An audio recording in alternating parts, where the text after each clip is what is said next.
Ancient Mesopotamia is where we're going for our next unit of study. We're going to be working way through the different peoples of Mesopotamia.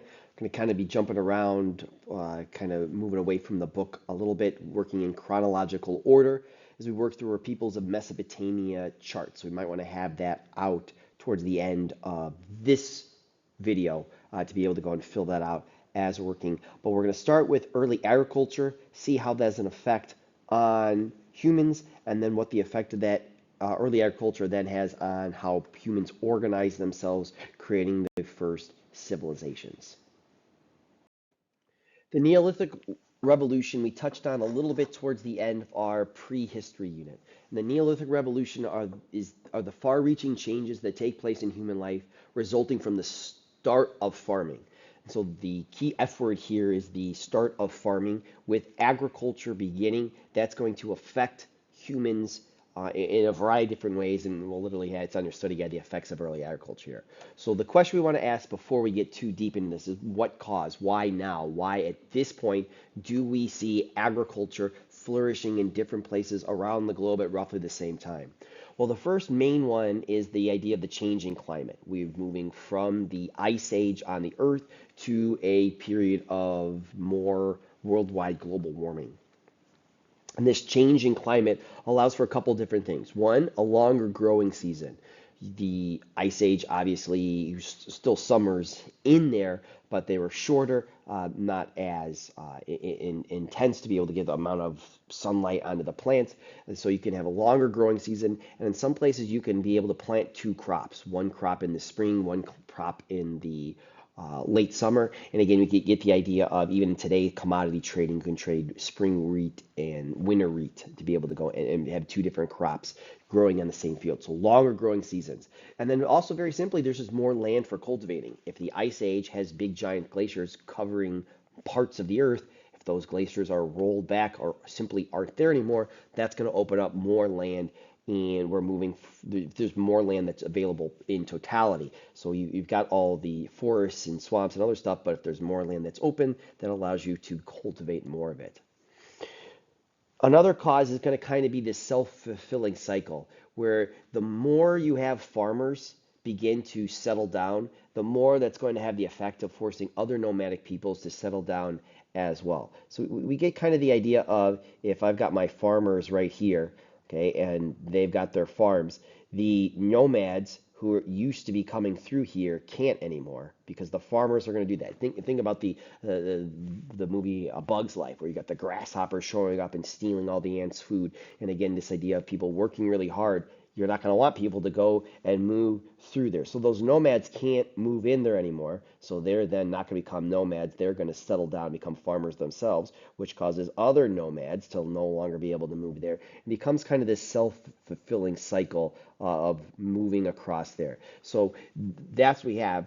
Plus, and we'll get into the effects of agriculture, we begin to have a more, well, guaranteed is a loaded term, but you have a better sense that you're going to have more calories with farming, and those more calories allow people to grow up to be able to reach a stage of adulthood to be able to have kids who then have more calories. And so we see a major population growth of farmers, which also is going to kind of work against the nomadic peoples and how they were doing. The methods that begin to clear out some of the space for the early farms include slash and burn farming. And that's where humans would cut trees and grasses and then burn them to clear the field.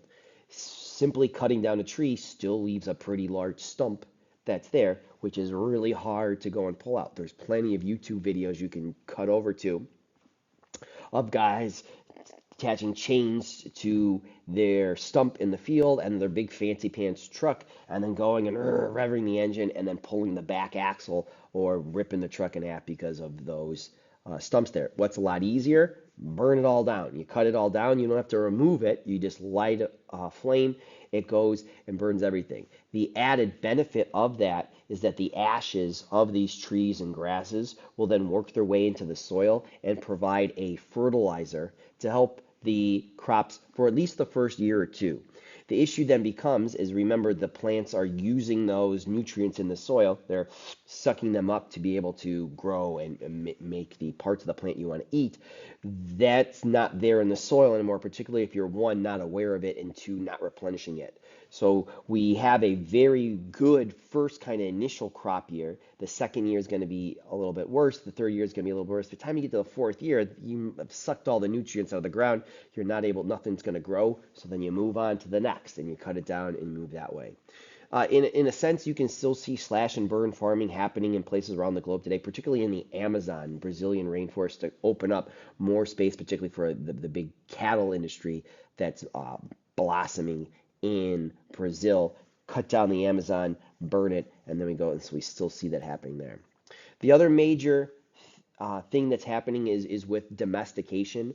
Now, your book's going to say this, the taming of wild animals, but we also have the idea of taming plants as well to be able to grow. If you want an apple tree to make more apples, you're not going to plant an apple tree that's only goes one apple every year. So we're working with, and again, sometimes in very indirect and not purposeful ways, but just understanding that, hey, I've got this big crop, this ear of corn that makes big giant kernels, and this crop of corn that is a lot hardier. You kind of rub them together and you're kind of mixing and matching until you get the corn that you want.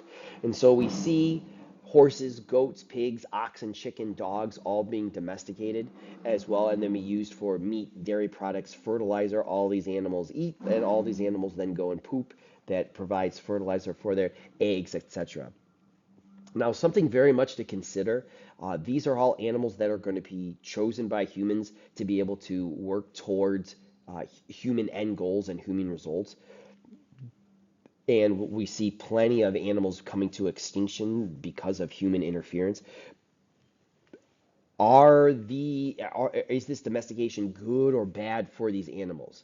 Right? Is the again, you think of cows going from being preyed upon in there to now being used by humans, and you have all these cows all over the world, but again, is growing up in there. So that very much becomes something to go and consider. You have places like Ireland and New Zealand and Iceland where there's more sheep than there are people on these islands. So are these islands are in control? Who's in control of these islands? Who's got the better run of the land there?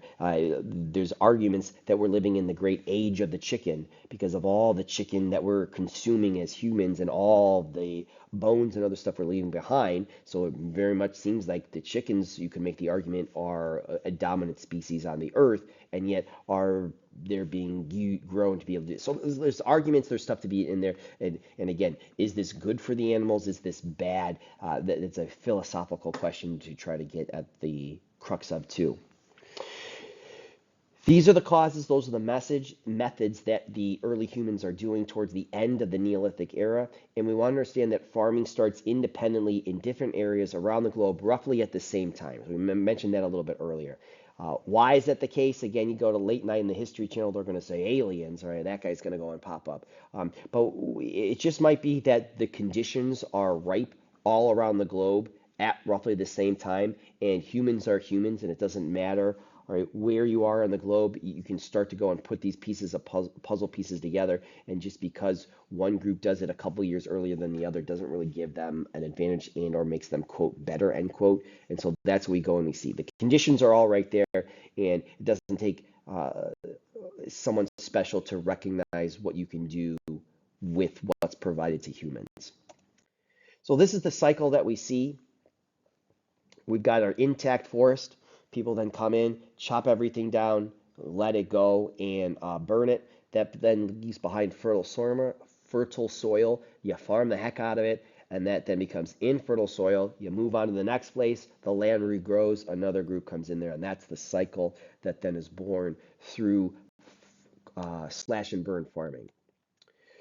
When we talk about just in the area of this unit in Mesopotamia, about 12,500 to 9,500 BC, then the Tufian people are moving into the area, and these people are, from the archaeological record, are much more sedentary, their way of life. They're staying in places for a lot longer. They're still nomadic, kind of overall big picture, but they're not moving around as others. And so Archaeologists sometimes make the case that our first farmers in Mesopotamia might have been this group of people. They might have been the first farmers overall in the world, question mark. But that's what we begin to see roughly as we move out of the Neolithic age towards a more Bronze Age culture, if you will. By 9500 BC, the climate's going to shift. When we think of the Middle East today, and that's what we're talking about here in Mesopotamia, particularly from the United States, you very much kind of picture all the sand and all the other stuff. But that's not the case. Was this 11,000 years ago, where grasslands, great prairies, think of the prairies of the Great Plains of the United States, are going across the Middle East. And so this is the area that's referred to as the Fertile Crescent. This is an arc of land between the Persian Gulf and Mediterranean Sea that provides rich farming. So again, you've got your, this is Saudi Arabia, that's the Persian Gulf right here, and that becomes Africa, and you got all that way. So we're kind of looking at an arc of land that kind of goes here down the Nile, down through the Tigris and Euphrates, over in there. And so this is the Mediterranean. So it's about eastern edge of the Mediterranean, far western Africa is the area that we're going and talking about here. Specifically, Mesopotamia is going to be a name given by the Greeks and the Romans to this region, and it translates as land between the rivers, and these rivers being the Tigris and Euphrates rivers. And these are the two major rivers that are going to drive the agricultural lifestyle in this area. And so that's the kind of setting the geography of it. And if we're doing our maps for homework, this is what we're kind of looking at here. From 9,000 to 6,000 BC, and again, the dating on this, we got to take with a little bit of a grain of salt. It's not been nailed down too firmly. But we begin to see the first regions founded, first cities founded in this region of the Fertile Crescent. And these cities are going to be more towards the northern edge of the arc, which we'll see on the next slide, mostly in modern day Turkey today. There's more rain there, so that's obviously helpful if you're a farming people. And political reasons and nationalistic reasons, a couple of different cities all vie and say we are the first quote unquote city in world history. And but again, roughly around the same times we see large gatherings of humans, say in Jericho, Catalhook, and Uruk in the Fertile Crescent. Uruk more Mesopotamia, Catalhook a little bit, and Jericho a little bit more of the great arc that is there. But all those are vying for the world's first city. I got my hands going quotation marks to kind of give you an idea there. So this is our map for homework should go and look like. And again, with our laser pointer, the Fertile Crescent is this idea of this crescent shape area with the Tigris Euphrates rivers, the Nile rivers kind of concluded in this as well, and the eastern edge of the Mediterranean to be able to go, particularly with the mountains that are kind of where Phoenicia kind of ends over here. Those coastal plains also allow for a lot of farming and for early agriculture to develop and then thrive there. So about 10,000 years ago, and again, we're being rough with some of the numbers, it's the archaeological record still isn't clear, farming is going to hit Mesopotamia. Now, why Mesopotamia at this time period? Not why up by the Caspian Sea or down by the Arabian Sea, not over in, say, Timbuktu or in Paris, France. Okay, why in this is because simply dumb luck. And we'll see throughout history that some things have causes that are thousands of years in the making, that have been pre-planned, that are this kind of this inevitable thing. And sometimes history changes just on pure, straight, simple, dumb luck. That this area with its grasslands has several easily domesticated plants and several easily domesticated animals. Goats, sheep, cows, all kind of evolved to live on the grasslands of these regions, as well as the grasses of wheat and barley that are then be able to be harvested and domesticated to be able to use. Now, wheat is kind of the big plant for Mesopotamia. Wheat is going to be one of the major plant drivers of human development through world history up until the 20th century. And the big thing that wheat provides, which is why it's in capital letters here, is that it's got a high protein content if you make that. And again, we're taking the wheat, we're going and we're grinding it into a flour, then baking it into a bread. And for most people, particularly in Western Europe, that's where they're going to get the majority of their calories every single day or in during their lives is going to come from wheat. Now, wheat has, with that high protein content, means people can live off of just wheat as the base in their diet. they're not going to be grow up to be a rock or a Mr. Cranmer, someone with muscles on muscles on muscles. I mean, it's simply just not enough protein there. However, it is enough to live. And again, if your muscles and your body is your cells are held together by proteins, you need that as part of your diet. Goats, sheep, and cows are expensive to maintain. Meat is expensive just in the terms of how much time and energy you need to put in to go and make it to be worth your while to slaughter the animal and eat the meat. Whereas wheat can provide a similar protein content to survive on. So with early agriculture, and again, we're going to step back to more of a larger picture view here with the next couple of bullet points, because again, there's other places in there, but with our focus on the Mesopotamia here, there's effects of early agriculture. There's many of them. One is going to lead towards a much more sedentary life. Now, when we say sedentary, it's not like 2020's sedentary where you're a couch potato on the couch or you're being driven everywhere. It's much more that it's less nomadic. You're staying in one spot. If I'm going to take the time to clear a field, to plant the crops, water the crops, weed the crops, I'm not going to go and leave. I'm going to stay in that one spot. And then, as I kind of alluded to earlier, I'm going to fight to protect it so that all my hard work is not wasted by some guy coming up and stealing all of my work from the sweat of my brow. We see a population explosion, and explosion is the key word here from early agriculture. Like we said, it provides a much more ready, available set of calories. Guaranteed is a hard word, but it's kind of what we're leaning towards here. It's more reliable calories. It's not a variety of calories, and that gets back to the idea we touched on a little bit at the end of the prehistory lectures. Is this better for humans? Is it worse? Is something to think about. But we see this population explosion. People don't get along. And so with all these new people, there's a need for government and order.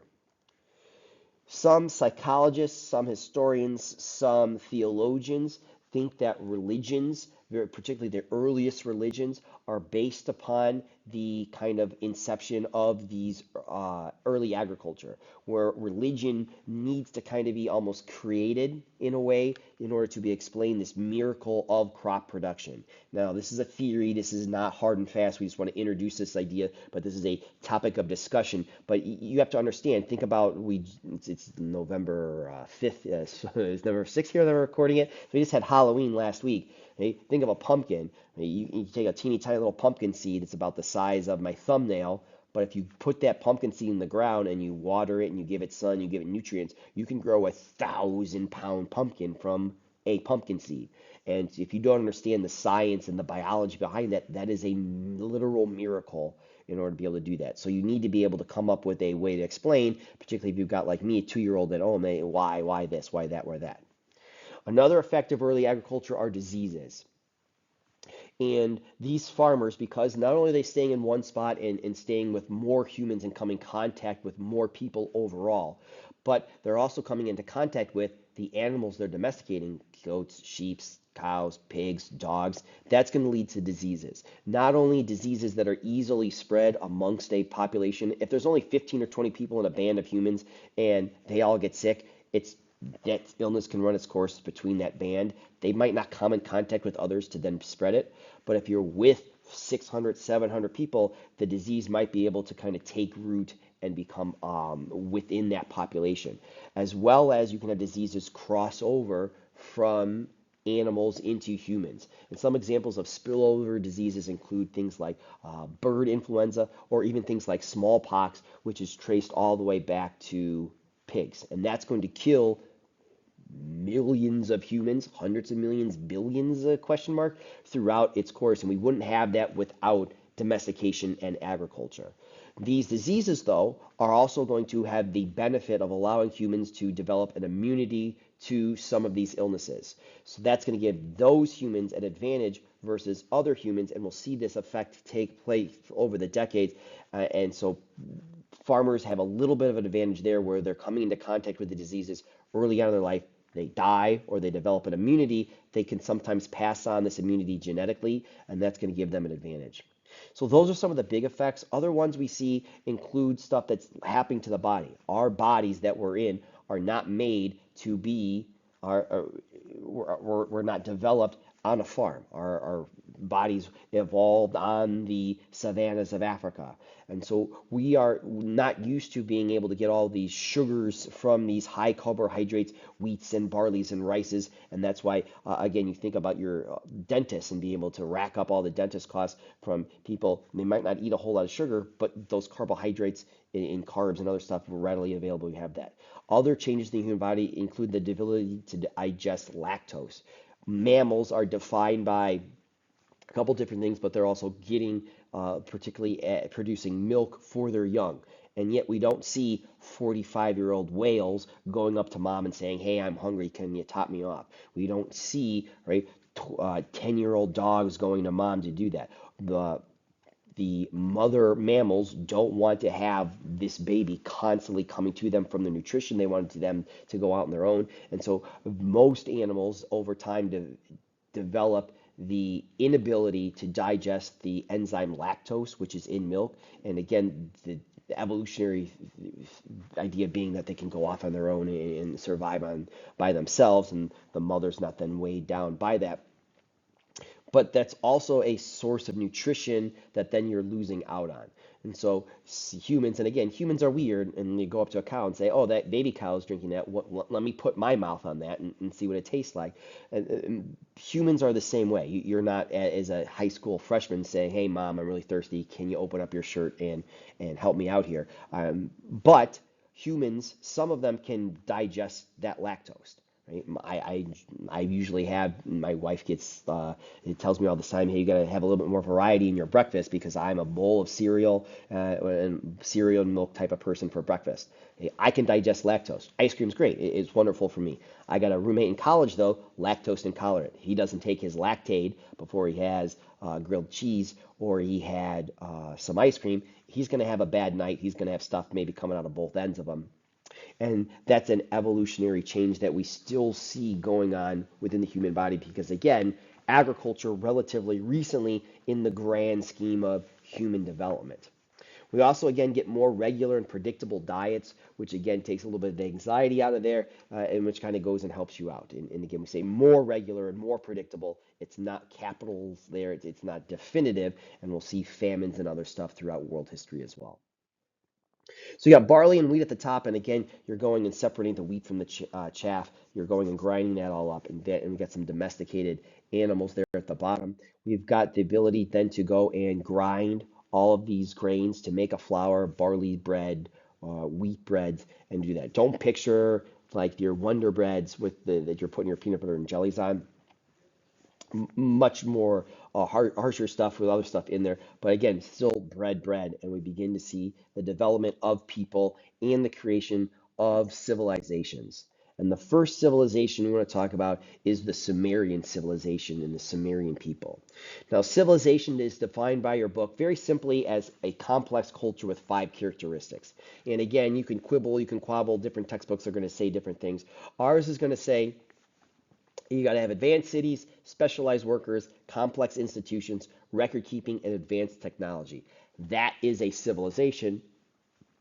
And that's then, if you don't have those, you are not a civilization. And you can quibble, you can quabble with that a little bit, but that's what we're going saying.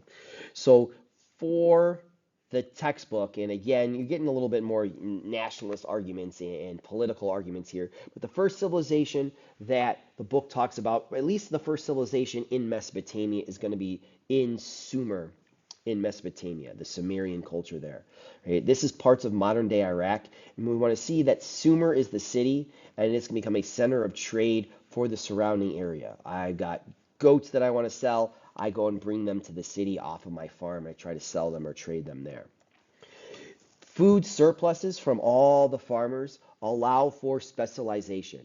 And this extra food allows some people to not have to be farmers. They can become whatever you want, artisans, scribes, warriors, what have you, and specialize in different skills that they can then trade those skills for food. We usually stop at this point in class and we ask, who here wants to grow up and be a farmer? And usually off of the 5 or 6 classes I teach every year, you get one little freshman say, I'd like to be a farmer, which might be a problem for the other 115, 117 freshmen who would like to eat when they grow up. And that's the benefit of being able to produce a lot of food with only a few people doing that, it allows for the specialization for other people to do things. It allows for a larger population, and that large populations will require, and we see the creation of things like government, religion, and an economy. We see people being recording laws, taxes, tracking the calendar, payments by scribes, and we see new technologies all popping up of oxtron plows, potter's wheels, irrigation, melting copper and tin together to make bronze. All this begins to happen because people can focus efforts on not just finding food, because their food is going to be able to be uh, um, gotten from the trading of their skills for that. So that's what we see in this. This is the standard of Ur at the top. So this is in the British Museum today. We see kind of a person in charge and their government workers, and then everybody else paying their taxes in kind with sheeps and goats and harvests and other things. And so the specialization allows people to make things like the standard of Ur and headdresses and statues and become priests because the farmers are going and making stuff on there. Now, to help the Sumerians out, they're going and to be able to go and create their own writing system. Now, like farming, writing is going to develop independently in Central America, China, Egypt, and Mesopotamia, roughly around the same time period, about 3300 BC. Again, the late night History Channel TV shows are going to say it's aliens, but again, it just could be that all these humans are developing at the same pace in these same places, and with all those things we just talked about in the last slide, a need develops to be able to record stuff. Writing then is invented. In Mesopotamia, the Sumerian writing system is going to be called cuneiform. Cuneiform is a wedge-shaped writing consisting of pictograms pressed into wet clay tablets. It was written on these moist, wet clay tablets using a pointed reed stylus. You think that this is the land between the rivers. There's two rivers, the Tigris and Euphrates. Reeds are plants that grow along rivers. You got a lot of access to them. Two rivers, a lot of mud, you have clay there. And again, the nice thing about clay is you make a mistake, you can just rub it right out and then go and put it back in there. Now, the nice thing about cuneiform on these clay tablets is you can go and you can write on them. And then when you have a finished product, you can put them out in the hot Middle Eastern sun that will then bake all the moisture out, and these will basically be turned into bricks, almost rocks, and these are virtually indestructible once they dry, allowing for historians today to have innumerable number of these cuneiform tablets. There's more cuneiform tablets that have not been translated than have been translated, and they're still finding more and more and more of these today. And again, that's one of the hopes of artificial intelligence to bring towards the historical world, is to be able to quickly be able to scan a lot of these in and not have to go in by hand and have the AI go in and read a lot of these cuneiform tablets for us that we just don't have the time to look at.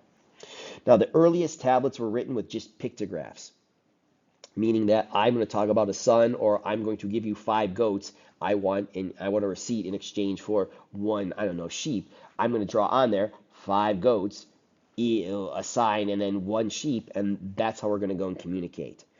The issue with pictographs is it's easy for things like chair or doorknob or book, things where I'm recording and can go and see there. It's harder for concepts. Draw me, and this is where again Pictionary. This is the fun of Pictionary, the game. Draw me love, right?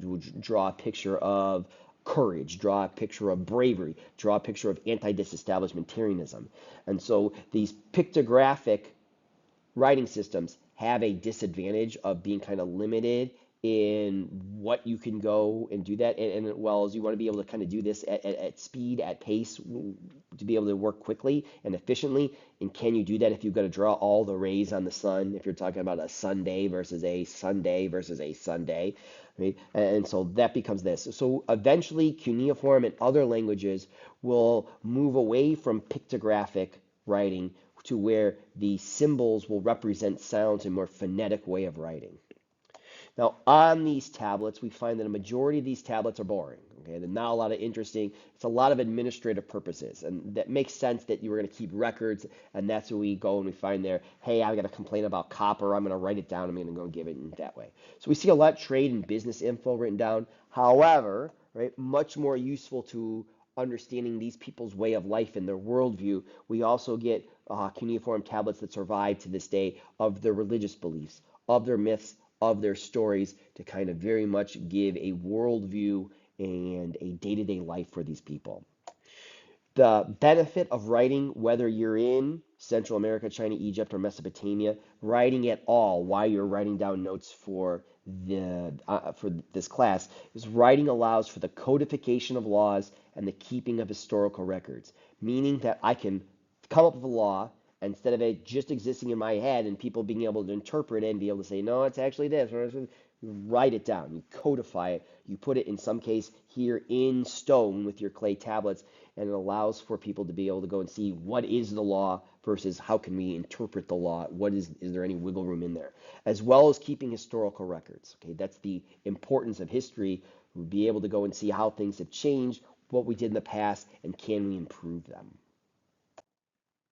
So we got some scribes all going and working here. And again, we're talking about cuneiform tablets. This is an example of one. And this is usually one where we play 20 questions in class.